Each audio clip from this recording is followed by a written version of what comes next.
Hello UT Austin, my name is Ethan Embry, I'm Jessica Smith. and today we were doing Lab 7, or the Spring Mass Lab. We're going to quickly just to go over the materials. We have two masses, 500 grams and 190 grams.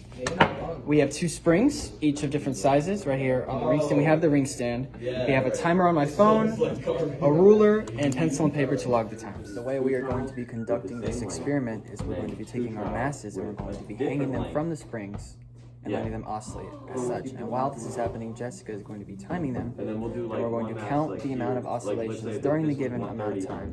We're going to divide it to find the period of each period of oscillation, or the average period of oscillation. Okay, to be clear, the purpose of this lab is to investigate how the mass added and the length of the spring affects its period of oscillation.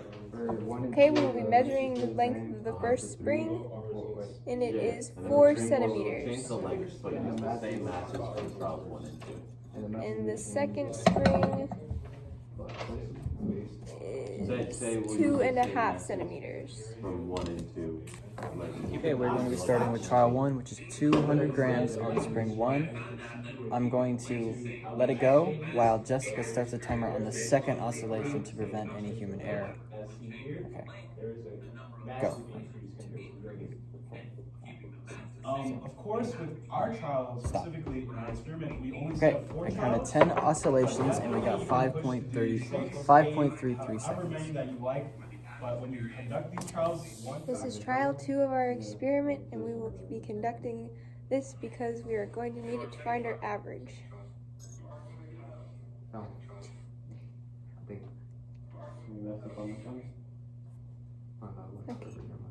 5.38 seconds divided by 10 is 0.538 seconds per oscillation. Alright, now time for trial number 3, mass 1 and spring 1. Ready? Say it's real quick. This is the last one we're doing. Good.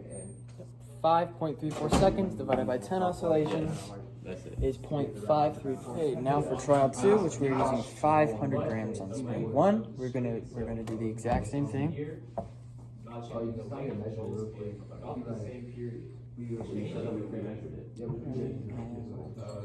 Go.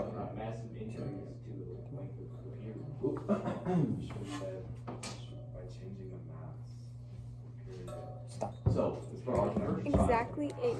8 seconds perfect. 30 centimeters. We will not check. It's 30 Now for mass 2. 1, 2,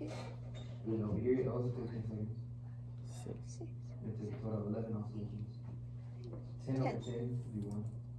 8.07 seconds divided by 10, 0.807 seconds. Ready? Go. We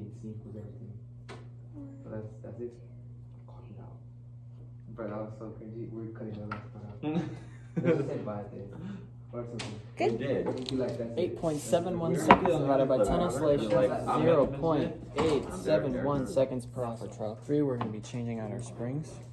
And we're going to be conducting the same exact thing, starting with the 200 gram weight. For our first trial. Ready? Go.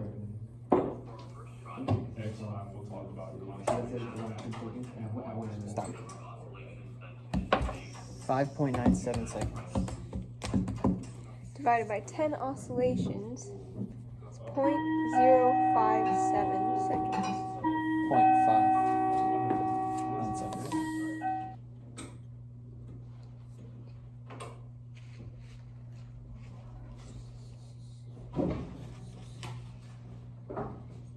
Good.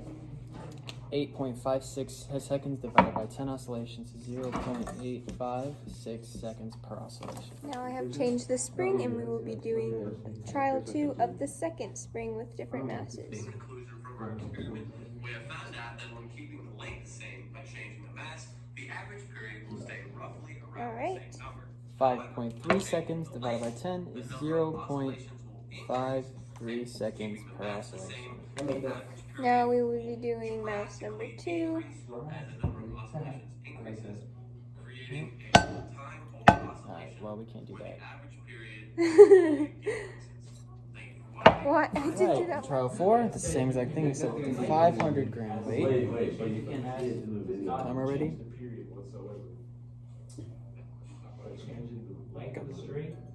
Go. Yeah, there's no one.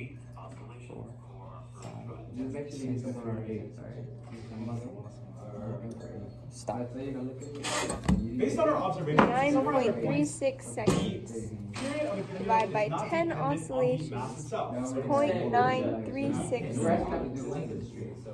Now for mass 2, spring 2. 1, 2,